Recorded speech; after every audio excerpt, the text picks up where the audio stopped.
शेतकरी मित्रांनो, आधी लक्षात घ्या, हा आहे 200 लिटरचा बॅरल. यामध्ये आपण सोडलेलं आहे खत आणि इथं ड्रिपची चावी लावून या अशा पद्धतीने खत आहे. तर हे आपल्या कांदा पिकाला चालू आहे. पण आजच्या ह्या व्हिडिओमध्ये मी तुम्हाला काय सांगणार आहे माहितीये का? कांदा पिकाच्या जोमदार जबरदस्त वाढीसाठी, कांदा पिकाचा दांड मांड फोगर जाड करण्यासाठी कशा पद्धतीने नियोजन करावं याचीच माहिती तुमच्या समोर घेऊन आलोय. जय शिवराय. नमस्कार शेतकरी मित्रांनो, मी मिलिंद भोर स्वागत करतो तुमचं मिलिंद भोर आपल्या परिवारामध्ये शेतीविषयक युट्यूब चॅनलमध्ये.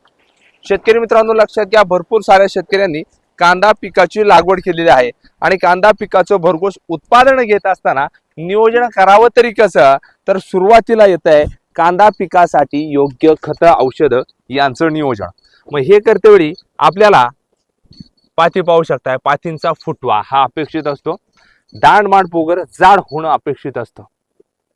ह्या व्हिडिओमध्ये मी तुम्हाला काही शेतकरी जैविक करत असतील ना, जैविक पद्धत आधी सांगणार आहे, नंतर रासायनिक पद्धत सांगण्याचा प्रयत्न करतो. पण या रासायनिक पद्धतीमध्ये देखील आपण जैविकचा वापर करणार आहोत.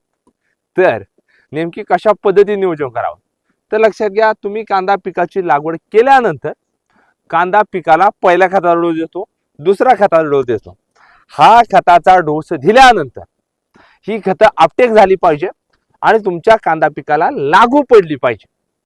यासाठी कांदा पिकाला 40, 45, 50 आणि 55 दिवसांच्या दरम्यानच फॉस्फरस हा घटक खालून दाबायचा किंवा वरूनही दाबायचा. आता दाबायचा म्हणजे थोडक्यात काय, तर हा फॉस्फरस घटक तुमच्या कांदा पिकाला द्यायचा आहे.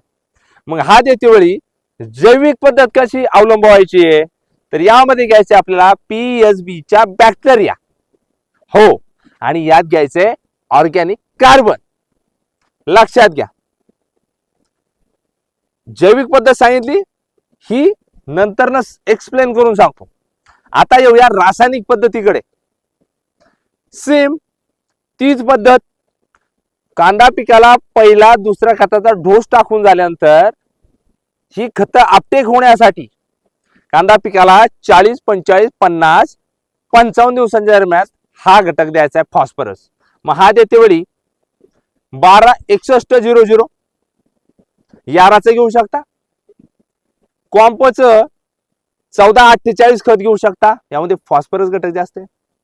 13-40-13 घेऊ शकता, 13-65 घेऊ शकता, 11-44-11 घेऊ शकता, 10-10 ही ग्रेड घेऊ शकता. अशा पद्धतीने आपल्याला नियोजन करायचंय.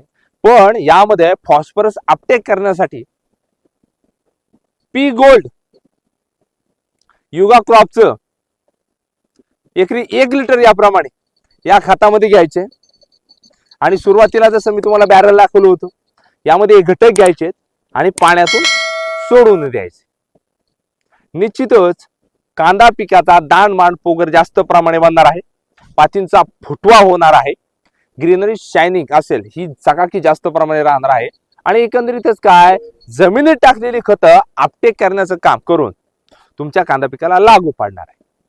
आता सर्वात महत्वाचं, सुरुवातीला मी सांगितलं होतं की जैविक पद्धतीचा वापर, तर मग PSB आणि ऑर्गॅनिक कार्बन एकत्र घ्यायचे. मग आता PSB घ्यायचं तरी किती, एकरी 1 किलो प्रमाणे तुम्ही 2 किलो घ्या, लिक्विड मध्ये भेटलं तर 2 लिटर घ्या. ऑर्गॅनिक कार्बन तुम्ही पावडर मध्ये पण भेटतं, लिक्विड मध्ये पण भेटतं, 1 किलो घ्या, 2 किलो घ्या, एकत्र करा आणि 200 लिटरच्या पाण्यामध्ये तुमच्या कांदा पिकाला सोडून द्या.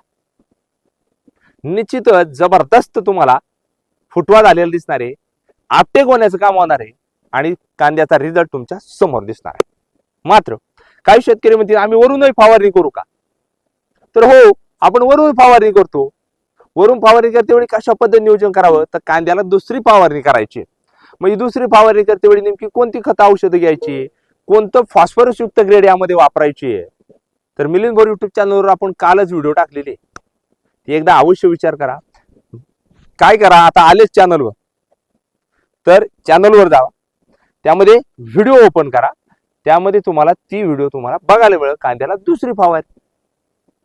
त्यामुळे शेतकरी मित्रांनो, कांदा पिकाचं नियोजन करत असताना जैविकचा देखील वापर करायचा आहे, रासायनिकचा देखील वापर करायचा आहे आणि जैविक मध्ये आपण रासायनिक आणि रासायनिक मध्ये जैविक देखील वापरू शकतो, अशा पद्धतीच्या देखील बॅक्टेरिया ह्या निघालेल्या आहेत आणि मी स्वतः माझ्या शेतामध्ये वापरलेले आहे.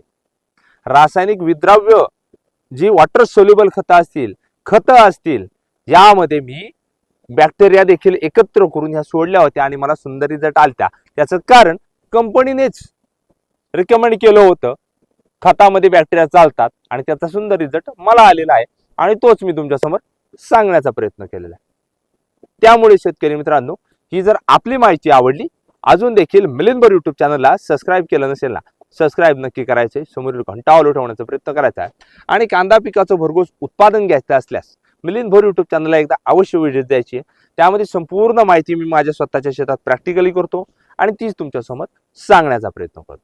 ही माहिती आवडली, चॅनलला सबस्क्राईब केलं नसेल, सबस्क्राईब नक्की करा. जास्तीत जास्त शेतकऱ्यांपर्यंत पोहोचवायचंय. कसं पोहोचवणार? खाली जे शेअरचं बटन दिसत असेल यावर क्लिक करा. जे मित्र, नातेवाईक मंडळी, व्हॉट्सअप ग्रुप, शेतीविषयक ग्रुप यांच्यापर्यंत व्हिडिओ पोहोचवण्याचा नक्की प्रयत्न करायचा आहे. धन्यवाद. जय जवान, जय किसान.